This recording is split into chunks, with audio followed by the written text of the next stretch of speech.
ጤና ይስጥልኝ የተወደዳችሁ ተከታታዮቻችን ምጣኔ ሀብታዊ እድገት ለማህበራዊ ዋስትናችን በማለት ተግቶ ከሚሰራው ገበያ ሚዲያ የጥቅምት 3 ቀን 2018 ዓመተ ምህረት የዕለቱን የምዕራፍ 1 የዜና ዘገባችንን ይዘንላችሁ ቀርበናል። የዜና ዘገባችንን ስፖንሰር ያደረገልን አጋራችን ደግሞ የሮሃ ፎሬክስ ቢሮ ነው። በዜና ዘገባችን ላይ የሮሃ ፎሬክስ ቢሮ የዕለቱን የምንዛሬ ተመን የምናሳውቃችሁ ይሆናል።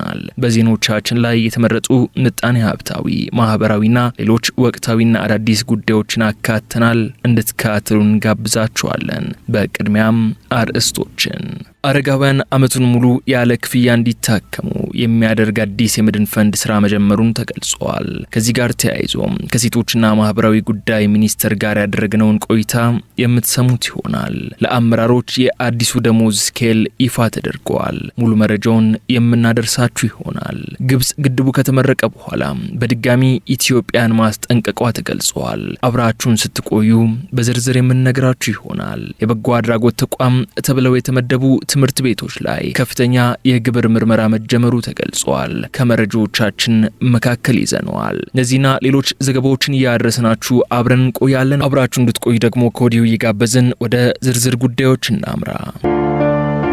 በኃይል መቆራረጥ ምክንያት ስራዎችን ለማከናወን ተቸግረዋል? ለጄኔሬተርና ለነዳጅ ምን ያህል ገንዘብ እያወጡ ነው? የግሪን ሰንቴክ የፀሐይ ኃይልን በእጁ ያድርጉ። ከግሪን ሰንቴክ ጋር የኃይል መቆራረጥ ፈጽሞ አይታሰብም። የኃይል አቅርቦቱ ሰፊ በመሆኑ በመብራት መቆራረጥ ምክንያት አንዳች ስራው አይስተጓጎልም። የፀሐይ መፍትሄዎች እኛ ጋር ናቸው። በከፍተኛ ጥራት የተሰሩ የሊቲየም ባትሪዎች ከኢንቨርተር ጋር እንዲሁም በብዙ የፓኔል አቅም አማራጮች ለሆቴል፣ ለባንክ፣ ለጤና ተቋም፣ ለቢሮ ወይም ለቤት ምን ያህል ኃይል እንደሚያስፈልጎ እኛ ነግሮታለን። ዋጋው ተመጣጣኝ ከመሆኑ በተጨማሪ ከዳሽን ባንክ ጋር የዱቤ ያለ አገልግሎት በአነስተኛ ወለድ አማራጭና በሸሪያው ሕግ መሰረት ያለ ወለድ መጀመራችንን ስንገልጽ በታላቅ ደስታ ነው። አንድ ጊዜ ተግብሩ፣ አመታትን ቆጥቡ። ይህ ፀሐይ ብቻ አይደለም፣ የሚቀጥል ኃይል ጭምር እንጂ። የግሪን ሰንቴክ ኃይልን በእጁ ያስገቡ። አድራሻችን 22 ማዞሪያ ኳሊቲ ህንፃ አንደኛ ፎቅ ቢሮ ቁጥር 103። ለበለጠ መረጃ በ0989 41 42 19 አሊያም በ0989 41 42 09 ላይ ይደውሉ። ግሪን ሰንቴክ ኃይል በእርሶ እጅ ውስጥ ነው። በቅድሚያም ታዋቂ ዓለም አቀፍ ትምህርት ቤቶች ላይ የግብር ምርመራ ተጀመረ። የገቢዎች ሚኒስቴር በአዲስ አበባ የሚገኙ ታዋቂ ዓለም አቀፍ ትምህርት ቤት በሆኑት ኢንተርናሽናል ኮሚኒቲ ስኩል ICS እና ሳንድፎርድ ኢንተርናሽናል ስኩል ላይ በግብርና በአስተዳደር መጓደል ጥርጣሬ በአንድ ጊዜ አጠቃላይ ገንዘብ ክትትልና ምርመራ መጀመሩ ተገልጿል። የአሜሪካ ትምህርት ቤት እየተባለ በሚጠራው ICS ላይ የገቢዎች ሚኒስቴር የግብር ምርመራ ቡድን ከፍተኛ ክትትል እያደረገ ሲሆን ምርመራው ትኩረት ያደረገውም ተቋሙ የግብር ነጻነት ደረጃ ላይ መሆኑ ተገልጿል። ተቋሙ የበጎ አድራጎት ተቋም ተብሎ በመመደቡ ለረጅም ጊዜ ከግብር ነጻ ሁኔታ ሲጠቀም የነበረ ቢሆንም በከተማው ከፍተኛውን የትምህርት ክፍያ ማስከፈሉ ይህንን ደረጃ ጥያቄ ውስጥ እንዲያስገባ አድርጎታል ተብሏል። ICS ለውጭ ሰራተኞቹ ደሞዝ የተወሰነውን ክፍል ወደ ውጭ ሀገር ሂሳቦች የሚልክበትን ባለ ሁለት ክፍያ ስርዓት እንደሚጠቀም ተጠርጥሯል የተባለም ሲሆን ይህ ከፍተኛ የግብር ማጭበርበር ሊሆን ይችላል የሚል ስጋት መፍጠሩም ተጠቁሟል። በዚህም የገቢዎች ሚኒስቴር ከሌሎች ተቆጣጣሪ አካላት ጋር በመተባበር በዚህ ዓለም አቀፍ ክፍያ ምክንያት ስለተፈጸመው የግብር ስወራ ጥልቅ ማጣራት እያደረገ መሆኑን የውስጥ ሰነዶች አረጋግጠዋል። በተመሳሳይ ሁኔታ ሚኒስትሩ በሳንድፎርድ ኢንተርናሽናል ትምህርት ቤት ላይ የተለየ ምርመራ ያካሄደ ሲሆን ሳንፎርድ የበጎ አድራጎት ተቋም ሆኖ ቢመዘገብም ከወላጆች የሚያስከፍለው ከፍተኛ ክፍያ ምክንያት ለትርፍ የተቋቋመ አካል ሆኖ እየሰራ ነው የሚል ክርክር መቅረቡም ተነግሯል።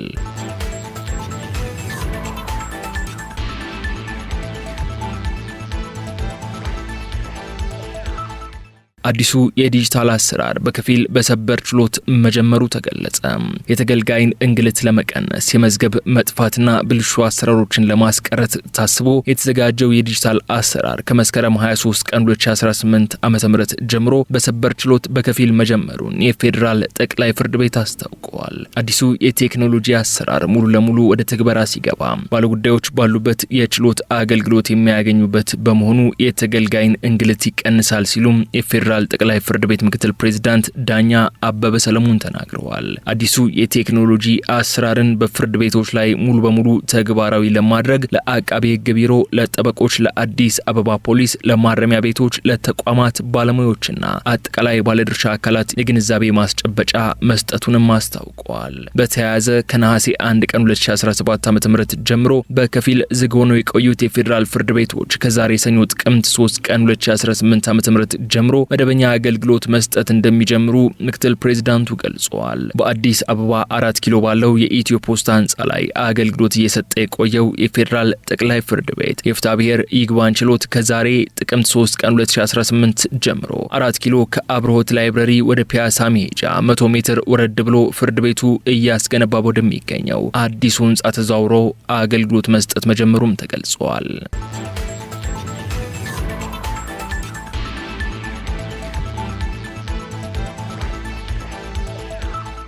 ለመምህራን ሆስፒታል ግንባታ በርካታ ሚሊዮን ብር ተሰበሰበ። የአዲስ አበባ መምህራን ማህበር የተቋረጠውን የመምህራን ሆስፒታል ግንባታ መልሶ ለማስጀመር 40 ሚሊዮን ብር ማሰባሰብ መቻሉን አስታወቀ። የተማሪ ወላጆችን በማስተባበር የተቋረጠውን የመምህራን ሆስፒታል ግንባታ መልሶ ማስጀመር የሚያስችል 40 ሚሊዮን ብር መሰብሰቡን የማህበሩ ፕሬዝዳንት መምህር ድንቅዓለም ቶሎሳ ገልጸዋል። ማህበሩ ለማከናወን ካቀዳቸው ተግባራት አንዱ የመምህራን ሆስፒታል ግንባታ እንደነበር ያስታወሱት ፕሬዝዳንቱ ከአዲስ አበባ ከተማ አስተዳደር በተገኘ ቦታና ድጋፍ ግንባታው ከተጀመረ በኋላ በገንዘብ እጥረት ምክንያት ተቋርጦ የሀብት ምንጭ በማፈላለግ ሂደት ላይ እንደቆዩም አብራርተዋል። ከሀብት ምንጮች አንዱ ያደረግነው የተማሪ ወላጆችን ነው ያሉት ፕሬዝዳንቱ በዚህም ለመንግስት ትምህርት ቤት ወላጆች 50 ብርና ከዚያ በላይ የሚሸጡ ደረሰኞችን፣ ለግል ትምህርት ቤት ተማሪ ወላጆች ደግሞ 100 ብርና ከዚያ በላይ የሚሸጡ ደረሰኞችን በማሰራጨት 40 ሚሊዮን ብር ማሰባሰባቸውን አስረድተዋል። ከተማሪ ወላጆች የምንጠብቀው እስከ 100 ሚሊዮን ብር ነው ያሉት ፕሬዝዳንቱ ከዚህ ጎን ለጎን ሌሎች የገበያ አማራጮች እየታዩ መሆኑንም አመላክተዋል። የተሰበሰበው ብር ከዚህ በፊት ተቋርጦ የነበረውን ግንባታ ድጋሚ ማስጀመር የሚያስችል መሆኑንም ጠቁመው በቀጣይነት ግንባታው ሳይቋረጥ እንዲከናወን ለማስቻል ከተለያዩ ባንኮች ጋር ብድር ለማመቻቸት እየተወያዩ እንደሚገኙም ገልጸዋል።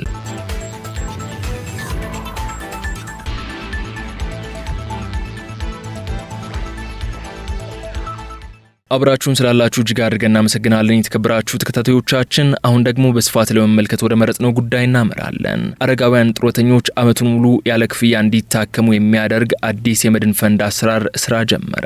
ዝርዝሩን መላኩ ደምሶ ያቀርበዋል። አረጋውያን ጡረተኞች ዓመቱን ሙሉ ያለ ክፍያ እንዲታከሙ የሚያደርግ አዲስ የመድን ፈንድ አሰራር ስራ መጀመሩ ተገለጸ። የሴቶችና ማህበራዊ ጉዳይ ሚኒስቴር በአረጋውያን ድጋፍና እንክብካቤ የተሰማሩ 22 ማህበራት አማካኝነት በሁሉም ክልሎችና ከተማ አስተዳደሮች አቅም ለሌላቸው አረጋውያን ጡረተኞች ዓመቱን ሙሉ ያለ ክፍያ ሕክምና ማግኘት የሚችሉበት አዲስ የመድን ፈንድ የመስጠትና የማውጣት አሰራር በመዘርጋት ስራ መጀመሩን አስታውቋል። በዚህም በአረጋውያን ድጋፍና እንክብካቤ የተሰማሩት 22ቱ ማህበራት ሁለቱንም ከተማ አስተዳደሮች ጨምሮ በሁሉም ክልሎች የሚገኙ አቅም ለሌላቸው አረጋውያን ጡረተኞች ዓመቱን ሙሉ ያለ ክፍያ ሕክምና የሚያገኙበት አዲስ የመድን ፈንድ አሰራር ስራ መጀመሩን በሚኒስትሩ አረጋውያንና ቤተሰብ ጉዳይ ስራ አስፈጻሚ አቶ ተስፋዬ ሮበሌ ለገበያ ሚዲያ ተናግረዋል። ራሳቸው ከፍሎ መታከም የማይችሉ አረጋውያን የመድን ፈንድ በጤና መድን ፈንድ እንዲገዛላቸው ተደርጎ በዓመቱን ሙሉ ያለ ክፍያ እንዲታከሙ የሚደረግበት ስርዓት አለ አሁን ማለት ነው። ይሄ ኦልሬዲ እየተሰራበት ነው።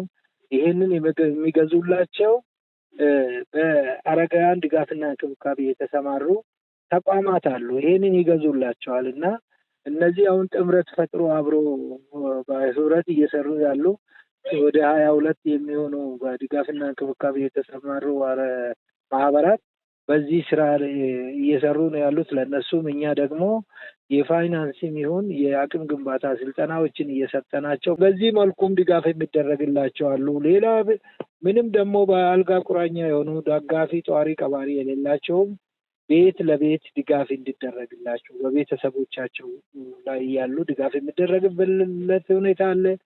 በሴፍቲ ኔት የቀጥታ ድጋፍ የሚያገኙ ከ300 ሺህ በላይ አረጋውያን አሉ።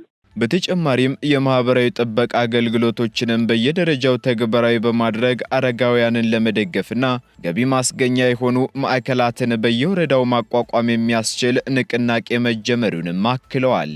በዚህ ከማዕከላት ግንባታ ከገቢ ማስገኛ አንዱ ሆኖ ነገር ግን ደግሞ የአረጋውያን ከአካባቢዎቻቸው ጋር የሚያወጉበት የሚወያዩበት ለወጣቶች ደግሞ ለትውልድ ደግሞ ዕውቀታቸውን የሚያስተላልፉበት ማዕከል ሆኖ እንዲያገለግል በእያንዳንዱ በኢትዮጵያ በሚገኙ ክልሎች በሁሉም ክልሎች 14 ክልሎች ያው ሁለቱ ከተማ አስተዳደር ጨምሮ ማለት ነው በወረዳ አንድ ማዕከል የሚል የንቅናቄ እቅድ አዘጋጅተን ይህንን አውርደናል።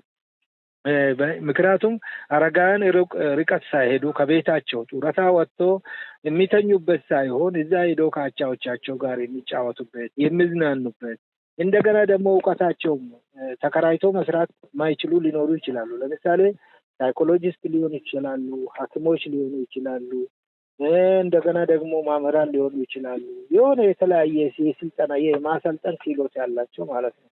እነሱም በዛ መልኩ በቀላሉ ከራሳቸው ከተገነባላቸው ማዕከል የመስራ ክፍል ይዞ የሚያመርቱም ከሆነ እንደገና አገልግሎት የሚሰጡም ከሆነ በዛ ምቹ ሁኔታ እንዲፈጠርላቸው የሚደረግበት ማዕከል ነው አሁን እያሰብን ያለነው። በሌላ በኩል በርካታ አረጋውያን አሁን ላይ የድህነት ኑሮ እንዲገፉ እየተገደዱ ነው መባሉን ተከትሎ የአረጋውያንን ችግር ለመቅረፍ ምን እየተሰራ ነው ሲል ገበያ ሚዲያ ላነሳው ጥያቄ ምላሽ የሰጡት መሪ ስራ አስፈጻሚው የአረጋውያንን ችግር ለመፍታት የሚያስችልና ገቢ ማግኘት የሚችሉበት የማህበራዊ ፈንድ ጽህፈት ቤትና የማህበራዊ ጥበቃ ፈንድ በጽህፈት ቤት ደረጃ እንዲሁም በምክር ቤት ደረጃ እንዲቋቋም በርካታ ስራዎች ተሰርተው ለመንግስት መቅረባቸውን አስረድተዋል።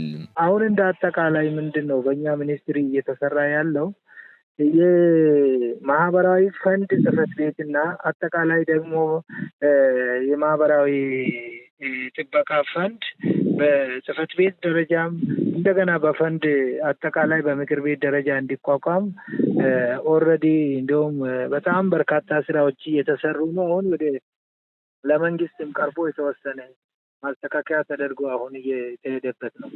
ይሄ ማለት ማንም መንግስት ሰራተኛም ይሁን የግል ሰራተኛም ይሁን ነጋዴም ይሁን ይሄንን ፈንድ የተወሰነ ለማህበራዊ ጥበቃ ሊያገለግል የሚችል ፈንድ መቋቋም አለበት ነው።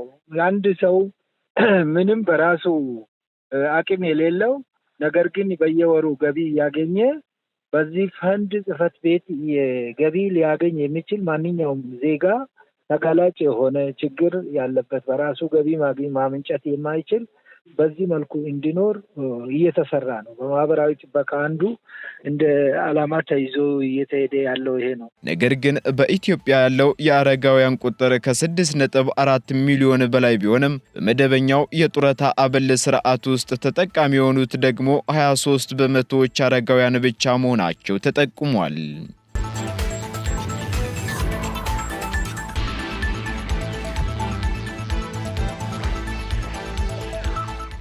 የክልል አመራሮች የደሞዝ ስኬል ይፋ ሆነ። የክልል መንግስታት የከተማ አስተዳደር ተሿሚዎችና የህዝብ ተመራጮች የደሞዝ ስኬል ይፋ ተደርጓል። ይህ የደሞዝ ስኬል በ12 ምድቦች የተከፈለ ሲሆን የክልል ፕሬዝዳንቶችንና አፈ ጉባኤዎችን ጨምሮ እስከ የከተማ ቀበሌ አስተዳዳሪዎች ድረስ ያካተተ ነው። በዚህም መሰረት የክልል ፕሬዝዳንቶች ደሞዝ 29991 ብር ሲሆን የክልል አፈ ጉባኤዎች ደሞዝ ደግሞ ወደ 28779 ብር ከፍ ብሏል። በተጨማሪም የክልል ምክትል ፕሬዝዳንት ደሞዝ 28779 ብር ሲሆን የክልል ምክትል አፈ ጉባኤና የክልል ቢሮ ኃላፊዎች ደሞዝ ደግሞ 27881 ብር በመሆን ተወስኗል። ይህ የደሞዝ ስኬል በምድብ የተቀመጠ ሲሆን የዞን አስተዳዳሪዎችን፣ የዞን ምክትል ከንቲባዎችን፣ የወረዳ አስተዳዳሪዎችን፣ የከተማ ማዘጋጃ ቤት እንዲሁም የከተማ ቀበሌ አመራሮችን አካቶ በዝርዝር የወጣ ነው። የፌዴራል ሲቪል ሰርቪስ ኮሚሽን ኮሚሽነር የሆኑት ዶክተር መኩሪያ ኃይሌ የደሞዝ ስኬሉን ትክክለኛነት ማረጋገጣቸው ቲክቫ ኢትዮጵያ ዘግበዋል።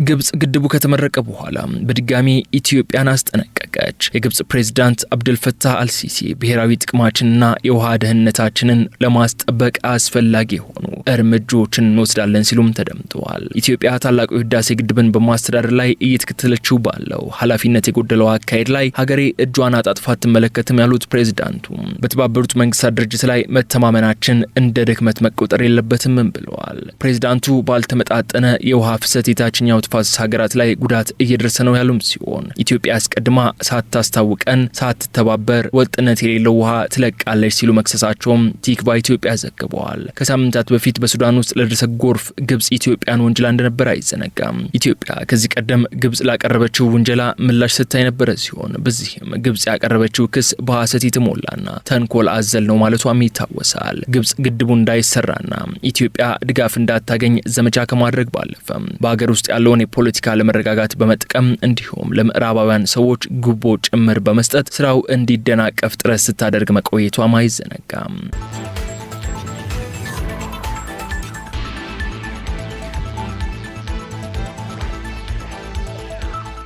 የአሜሪካ ጎብኚዎች ለቪዛ $10,000 እንዲያስይዙ ማሊ ወሰነች። የምዕራብ አፍሪካዋ አገር ማሊን ለመጎብኘት ወይንም ለስራ የሚመጡ የአሜሪካ ዜጎች ቪዛ ለማግኘት $10,000 እንዲያስይዙ የሀገሪቱ መንግስት መወሰኑ ተገልጿል። ይህ የአገሪቱ ውሳኔ የመጣውም የአሜሪካ መንግስት በዜጎቿ ላይ ተመሳሳይ የሆነ እርምጃን ካስቀመጠ በኋላ ሲሆን በማሊ የሚገኘው የአሜሪካ ኤምባሲ ክፍያው የተወሰነው የአሜሪካን ድንበሮችና የአገሪቱን ብሔራዊ ደህንነት ለመከላከል እንደሆነ ገልጾ ነበር።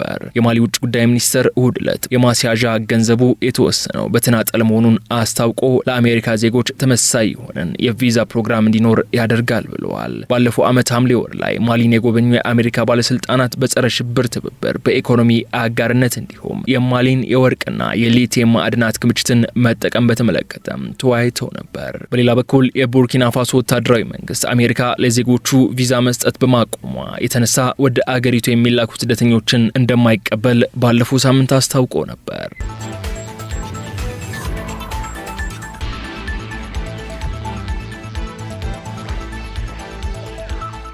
የተወዳጁ ተከታታዮቻችን የዕለቱን የምዕራፍ 1 የዜና ዘገባችንን የተከታተላችሁት ይመስላል። አሁን ደግሞ የሮሃ ፎሬክስ ቢሮ የዕለቱን የምንዛሬ ተመን እናሳውቃችኋለን። በዛሬው ዕለት ሮሃ የፎሬክስ ቢሮ አንዱን የአሜሪካ ዶላር በ161 ብር ከ65 ሳንቲም በመግዛት 164 ብር ከ88 ሳንቲም ሲሸጥ የታላቋን ብሪታንያ ፓውንድ ስተርሊንግ ደግሞ 208 ብር ከ45 ሳንቲም በመግዛት 212 ብር ከ62 ሳንቲም ሽጧል። አንዱን ዩሮ 185 ብር በመግዛት 188 ብር ከ7 ሳንቲም ሽጧል። የስዊዝ ፍራንክ 194 ብር ከ30 ሳንቲም በመግዛት 198 ብር ከ19 ሳንቲም ሲሸጥ የአረብ ኤምሬትስ ድርሃም ደግሞ 43 ብር ከ85 ሳንቲም ተገዝቶ 44 ብር ከ73 ሳንቲም ተሽጧል። የሳውዲ አረቢያ ሪያል 42 ብር ከ7 ሳንቲም ተገዝቶ 43 ብር ከ55 ሳንቲም ሲሸጥ የቻይና ዩዋን ደግሞ 22 ብር ከ95 ሳንቲም ተገዝቶ 23 ብር ከ41 ሳንቲም መሸጡን ሮሃ የፎሬክስ ቢሮ ይፋ ያደረገው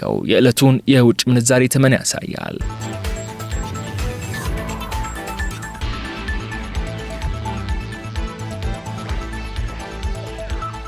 የተከበራችሁ ተከታታዮቻችን ከገበያ ሚዲያ ወደ እናንተ የደረሱትን የጥቅምት 3 ቀን 2018 ዓመተ ምህረት የዕለቱን የዜና ዘገባዎቻችን እነዚህ እስካሁን ስትከታተሏቸው የቆያችሁትን ይመስሉ ነበር። በሌሎች ጉዳዮች መልሰን እስክንገናኝ ድረስ መልካሙን ሁሉ ለእናንተ ተመኘን። ሰላም።